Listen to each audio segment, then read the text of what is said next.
လေးကြိုးဆိုပါရယ်ကျွန်တော်တို့ဒီသင်ခန်းစာလေးစပြီးတော့ကျွန်တော်တို့ view project တစ်ခုစောင့်မယ်ကျွန်တော်ဘက်ကဗာလဲဆိုတော့သင်ခန်းစာကြာမှာဆိုလို့ပေါ့နော် connection အခက်အခဲလေးရှိတာကြောင့်ကျွန်တော်ဒီ project တစ်ခုစောင့်ထားတယ်အဲ့ဒါကကျွန်တော်တို့ဒီမှာပြန်ပြီးပြပါမယ်အဲ့တော့ထုံးစံတိုင်းပဲ view create ဆိုပြီးတော့ကျွန်တော်တို့စောင့်လိုက်လို့ရတယ်နော် view create ဆိုပြီးတော့စောက်ပြီးတော့ကျွန်တော်ကဘာနာမည်လေးနဲ့စောက်ထားလဲဆိုတော့ကျွန်တော်တို့ဒီမှာ view my media client ဆိုတဲ့ဟာလေးနဲ့စောက်ထားတယ်ကျွန်တော်တို့ဒီမှာကြည့်မယ်ဆိုရင်လည်း my media client ဆိုတဲ့project လေးရှိမယ်ဒါကကျွန်တော်ထွေထူးထူးဘာမှမဟုတ်ဘူးဒါ view project ပေါ့နော်အဲ့တော့ကျွန်တော်တို့စောက်မယ်ဆိုရင် view create ဆိုပြီးတော့ my media client ဆိုပြီးစောက်လိုက်access ကတော့ထုံးစံတိုင်းပဲပေးရမှာကျွန်တော်တစ်ချက်ပြန်ပြီးပြပေးမယ်နော်အဲ့တော့ဒီမှာကျွန်တော်တို့ပေးရမယ် access ကိုပြန်ပြမယ်ကျွန်တော်အရန်ကြာမှာဆိုလို့ပေါ့နော်အဲ့တော့ဒီမှာဆိုရင် view create ဆိုပြီးတော့ဥမာ to do ပဲထားလိုက်ပါတော့เนาะ to do ပဲထားမယ်အဲ့တော့ကျွန်တော်ခဏအစမ်းဆောက်ပြမယ်အဲ့တော့ဒီမှာဗာလဲဆိုတော့ manual setup ကိုရွေးပြီးကျွန်တော်တို့ယူမှာက type script က router view ရယ်ဒါပဲပေါ့နော်ဒါပဲယူမယ်အဲ့တော့ယူမယ် view 3နဲ့ပဲယူမယ်ကျွန်တော်တို့ဒီ class time ကို component syntax လားဆိုတော့ဒါ no ထားမယ်ကျွန်တော်တို့ဘေးပဲလဲ no ပဲကျွန်တော် history mode က yes ထားမယ်ES လည်း error prevention only အတွက်ပဲထားမယ်ပြီးရင် link config ကိုလုပ်မယ် dedicated file okay เนาะဒါပဲပြီးရင်နောက်ထပ်ကျွန်တော်တို့ဒါကနောက် future မှာပြန်ပြီးသုံးပါလားဆိုတော့ no လုပ်လိုက်မယ် no လုပ်လိုက်ပြီးစောက်လိုက်တယ်ဆိုရင် project တစ်ခုစောက်သွားမယ်เนาะ okay အတိုင်းလေးပဲစောက်လိုက်ပါအဲ့တော့ကျွန်တော်အရန်ကြာမှာဆိုလို့ကျွန်တော်ကြိုစောက်ထားတယ်ပေါ့เนาะအတိုင်းပါမယ်အဲ့တော့ဒီဟာကိုကျွန်တော်ပြန်ပြီးတော့ serve လုပ်မယ်ဆိုရင်ဒီမှာ PHP artisan serve လုပ်လိုက်လို့ရှိရင်8081မှာ run နေပါတယ်အဲ့တော့ဒါကိုကျွန်တော်တို့ reload ပြန်လုပ်ရင်ဒါမျိုးထွက်နေမယ်เนาะဒါမျိုးအဲ့တော့ကျွန်တော်တို့သုံးမဲ့ project frame လေးကဒါမျိုးလေးပါကျွန်တော်တို့အဓိကကတော့ဒီဘွားဟာတွေကပါမလဲဆိုတော့ကျွန်တော်တို့ဟိုဟာလေးတွေ category လေးတွေပေါ့เนาะကျွန်တော်တို့ဖွဲ့ထားတဲ့ဒီ server ဘက်ကဖွဲ့လိုက်တဲ့ category ကဒီမှာမြင်နေရမယ်အဲ့တော့ဒီအောက်ကကျွန်တော်တို့ server ဘက်မှာတင်လိုက်တဲ့ new လေးတွေကကျွန်တော်တို့ဒီမှာမြင်နေရမယ်เนาะဒီလိုပုံစံမျိုးလေးအဲ့တော့ user အနေနဲ့ကျွန်တော်တို့ဒီမှာဝင်ပြီးဖတ်လို့ရမယ်ဒါပါပဲရှင်းလေးရเนาะအဲ့တော့ဒီမှာ post ကို search လုပ်တာရှိမယ် login ဝင်တာနောက်ပိုင်းရှိမယ်ပေါ့เนาะအဲ့တော့ကျွန်တော်တို့ရဲ့ mini new project လေးကဒါလေးပါပဲအဲ့တော့ကျွန်တော်တို့တွေစမယ်เนาะကျွန်တော်တို့အခုလောက်မှာပါလဲဆိုတော့ကျွန်တော်ဒီဟာနဲ့ပတ်သက်တဲ့ဒီ frame ကိုကျွန်တော်သူ့ဒီ description မှာပဲကျွန်တော် link အနေနဲ့ထည့်ပေးထားမယ်အဲ့တော့အဲ့ဟာလေးကိုမိတ်ဆွေတို့ down ပြီးသွားရင်ကျွန်တော်တို့ရဲ့ view project ထဲမှာအဲ့ဟာကိုထည့်မယ်ပေါ့နော်ထည့်မယ်အဲ့တော့စပါမယ်เนาะအဲ့တော့ကျွန်တော်တို့ဒီ VS Code ထဲမှာကျွန်တော် project နှစ်ခုထည့်ထားတယ် My Media Client ကျွန်တော်တို့ရေးမဲ့ဟာရယ်နောက်ထပ်ဒီအခုကျွန်တော်တို့လုပ်မယ် dashboard မှာမဟုတ်ဘူးပေါ့နော်ဒါ client side အဲ့တော့နှစ်ခုရှိမယ်အဲ့တော့ဒီမှာကြည့်မယ်ဆိုရင်သွားကြည့်ရင်ဒီဟာကပေါ်နေဒါ tenant view ထူးထူးခြားခြားမဟုတ်ဘူးပေါ့နော်အဲ့တော့ကျွန်တော်တို့ထဲမဲ့ဟာလေးကိုတစ်ချက်ကြည့်အောင်အဲ့တော့ဒီကောင်ကဘာလို့ပေါ်လာလဲဆိုတော့ app.view ကြောင့်ပေါ်နေတာကျွန်တော်တို့ app.view မှာဒီမှာ router တွေရေးထားလို့ပေါ်နေတာအဲ့တော့ဒီကောင်က template ဆိုတာပါလေကျွန်တော်တို့ Laravel မှာ layout ထဲမှာ template ရေးတယ်အဲ့တော့အဲ့ဟာဘုံပေါ့နော်အဲ့တော့ဒီ view မှာဆိုရင်လည်းကျွန်တော်တို့ဘုံရေးလို့ရတဲ့နေရာရှိရဲအဲ့ဒါဘာလဲဆိုတော့ public ထဲက index.html ကျွန်တော်တို့ဒီ index.html နဲ့မှာရေးထားတဲ့ဟာမှန်သမျှကျွန်တော်တို့အကုန်လုံးနဲ့သက်ဆိုင်တယ် project တစ်ခုလုံးနဲ့သက်ဆိုင်တယ်ကျွန်တော်တို့ဒီမှာ id เนาะ div id ဆိုပြီး app ရှိတယ်အဲ့တော့ဒီထဲမှာ template အဖွင့်ပိတ်ထဲမှာရေးလိုက်တဲ့ဒီ code တွေမှန်သမျှဘာမှသွားပြီးတော့ effect ဖြစ်မှာလဲဆိုတော့ဒီမှာသွား effect ဖြစ်မှာအဲ့တော့မယုံဘူးဆိုရင်ကျွန်တော်တို့ဗျာဥပမာဒီအပေါ်မှာ heading ပေါ့နော် heading ဆိုပြီးရေးလိုက်မယ်အောက်မှာဘာလဲဆိုတော့ h4 လေးနဲ့ footer ဆိုပြီးရေးလိုက်မယ်เนาะဒါဆိုရင်ကျွန်တော်တို့ဒီဟာလေးကိုကျွန်တော်တို့ run ကြည့်မယ် run ကြည့်ဒီမှာ heading ပေါ်တယ်အောက်မှာ footer ပေါ်တယ်เนาะကျွန်တော်တို့ဒီမှာ about သွားကြည့်မယ် heading ပေါ်တယ် footer ပေါ်တယ်ဒါဆိုရင်ကျွန်တော်တို့ရဲ့ဒီ hash id app ရဲ့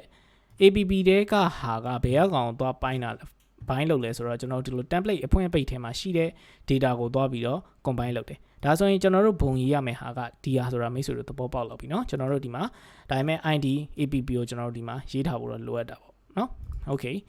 ဒါဆိုရင်အဆင်ပြေပြီဆိုတော့ကျွန်တော်တို့ဇာတ်လမ်းစမယ်เนาะအဲ့တော့ကျွန်တော်ကျ project ထဲကကျွန်တော် user ရှိတာယူမယ်အဲ့တော့ဒီထဲမှာကျွန်တော် access ဆိုတဲ့ file ကိုကျွန်တော်ယူပါမယ် copy ကူးလိုက်မယ်အဲ့တော့ကျွန်တော်တို့ရဲ့ folder ထဲမှာ public အောက်မှာပဲကျွန်တော်တို့ဒီမှာ paste ချလိုက်မယ်access ရပြီเนาะအဲ့တော့ဒါရပြီနောက်ထပ်ကျွန်တော်တို့ဒီထဲက category.html နဲ့ကဒီဟာတွေအကုန်လုံးကိုကျွန်တော် copy ကူးလိုက်မယ် copy ကူးပြီးသွားရင်ကျွန်တော်တို့ဒီ access ဆိုတဲ့အထဲမှာပဲ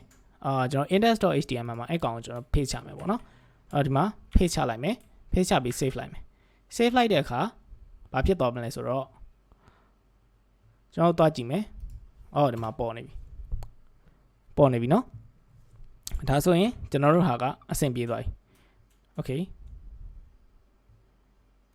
okay ဒါဆိုရင်အဆင်ပြေပြီเนาะအဲ့တော့ကျွန်တော်တို့ဒီဟာကအဆင်ပြေပြီတကယ်လို့ဒါကတကယ်တော့အဆင်ပြေနေတာကန်ကောင်းလို့ပေါ့เนาะဒါဟုတ်လဲဆိုတော့ကျွန်တော်တို့ဒီ file က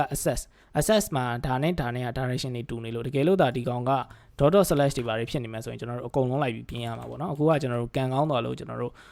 အကုန်လုံးအဆင်ပြေသွားပါပေါ့เนาะ okay အဆင်ပြေပြီဆိုတော့ကျွန်တော်တို့ခုန hash id ကိစ္စကိုလောက်အောင်ပါပေါ့ div id က app ပေါ့เนาะအဲ့တော့အဲကောင်ကဘာလဲဆိုတော့ကျွန်တော်တို့ဒါလေးဖြစ်လိုက်မယ်เนาะမလိုတိုင်းနဲ့ဖြစ်မယ်အဲ့တော့ဒါက header ပိုင်း header ကိုကျွန်တော်ကပုံထားမှာဖြစ်တဲ့အတွက်ဒီဟာခဏပိတ်ထားမယ်အဲ့တော့ main တစ်ခုလုံးကိုကျွန်တော်ယူလိုက်မယ်အဲ့တော့ဆိုလိုတဲ့သဘောကကျွန်တော်တို့ရဲ့ဒီဂျားရဲ့ဟာပေါ့เนาะ header ဆိုတာဘာလဲဆိုတော့ဒီကောင်လေးတွေဒါကထားမယ်အဲ့တော့ဒီ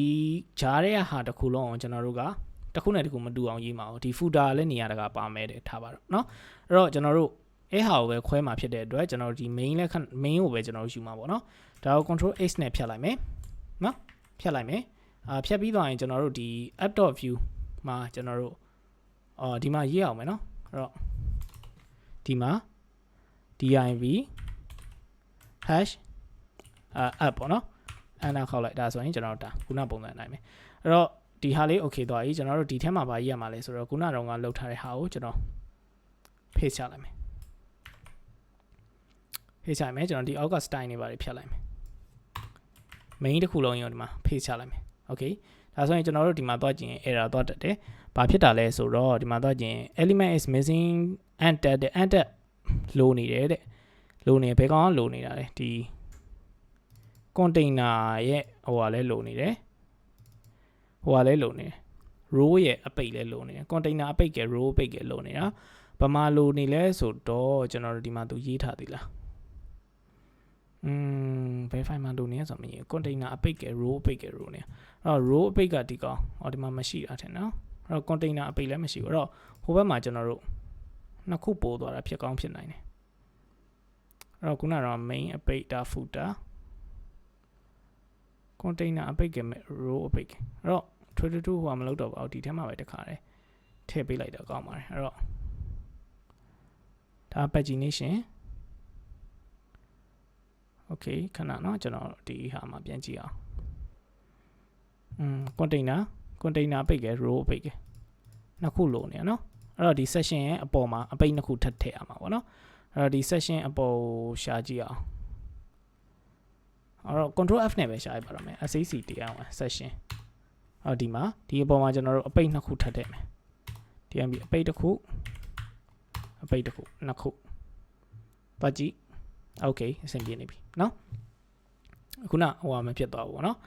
ဒါဆိုရင်ကျွန်တော်တို့ဒီမှာ data လေးတွေရပြီเนาะ data လေးတွေကကျွန်တော်တို့ဘယ်ရယူမှာလဲဆိုတော့မနေ့တုန်းကကျွန်တော်တို့ API မှာပြန်ပြီးတော့ API release ပြန်ထုတ်အောင်ပါပေါ့เนาะ okay ဒါဆိုရင်တော့ကျွန်တော်တို့ project ချိတ်တာတော့ပြီးပါပြီအဲ့တော့ပုံတွေကအရင်များနေဆိုတော့ကျွန်တော်နည်းနည်းလေးကျွန်တော်တို့ဒီပုံတွေကလည်းသုံးမှာမဟုတ်ပါဘူးကျွန်တော်တို့ Laravel ဘက်ကပေးလိုက်တဲ့ပုံတွေကိုပဲယူမှာဆိုတော့လေเนาะအဲ့တော့ပုံတွေအရင်များနေတယ်အဲ့တော့တပုံလောက်ပဲထားမယ်ပေါ့เนาะတပုံလောက်ပဲထားမယ်ကျန်တာကကျွန်တော်တို့ဟိုကျွန်တော်တို့ရဲ့ APN ပဲယူသုံးမှာဆိုတော့အဲ့တော့အဆင်ပြေတယ်ဒါဒီမှာဒါက index ကကျွန်တော်မသုံးတော့ဘူးเนาะပုံဆိုတော့ပိတ်လိုက်လို့ရပြီဒီ app.view မှာဟိုပါပေါ့เนาะapp.view မှာဒီလိုမျိုးခေါ်လို့ရတယ်ဆိုရင်ရပြီပေါ့เนาะကျွန်တော်နောက်သင်ခန်းစာကတော့ဒီ router တွေဘာတွေရှိအောင်မယ်ပေါ့เนาะအဲ့တော့လောက်တာတွေပါတယ်ဆိုတော့ဒါ section row ဆိုတော့ဒီကောင်လေးထင်တယ်ဒီမှာတွဲယူထားတယ် justify ယူထားတယ်ဒါကဘောကဟိုပါတွေ tag တွေဒီဘောဒီ tag တွေအဲ့တော့မလို့သေးဘူးကျွန်တော်တို့ဒီဟာယူရမှာsorry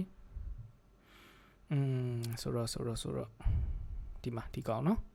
ဒီကောင်အကုန်လုံးဟာဒီမှာ row ကတစ်ခုဒီမှာဒီတစ်ခုပဲထားခဲ့မယ်ဒီတစ်ခုကိုကျွန်တော် copy လိုက်မယ်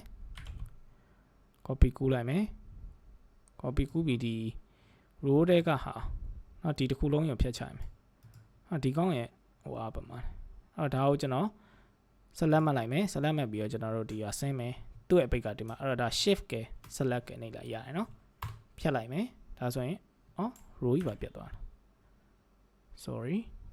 row မပါတီးထီနော်ဒီအောင်မှတ်ရမယ်မှတ်ပြီးရင်ကျွန်တော်တို့ဒီမှာဒါမှအောက်ကပဲပြန်မှတ်ရတာကောင်းမယ်ထင်ပါတယ်ဒါမှမဟုတ်ရတယ်ဒီအောင်တစ်ခုလုံးကိုယ့်ဘာကိုပဲရေးတော့နော်ဒါကိုဖြတ်လိုက်အဲ့တော့ .row ဆိုပြီးရေးလိုက် okay ပြီးရင်မှာ paste ချလိုက်ရပြီနော်ဒါဆိုရင်ခုနကတော့ကျွန်တော်ကူးထားတဲ့ဟာလေးအဲ့တော့ဒါဆိုရင်တပုံနဲ့ပဲပေါ်မှာပေါ့နော်အဲ့တော့အမြင်အရင်ရှင်းသွားတွားကျင်တပုံပဲရှိမယ်အဲ့တော့ကျွန်တော်တို့ထည့်လိုက်တဲ့ပုံစံများဘေးနားမှာဝင်မယ်ပေါ့နော်အဲ့လိုပုံစံမျိုးဝင်သွားမယ်အဲ့တော့အဲ့တော့ဒါပါပဲအဲ့တော့အဆင်ပြေပါတယ်ဒီအောက်က footer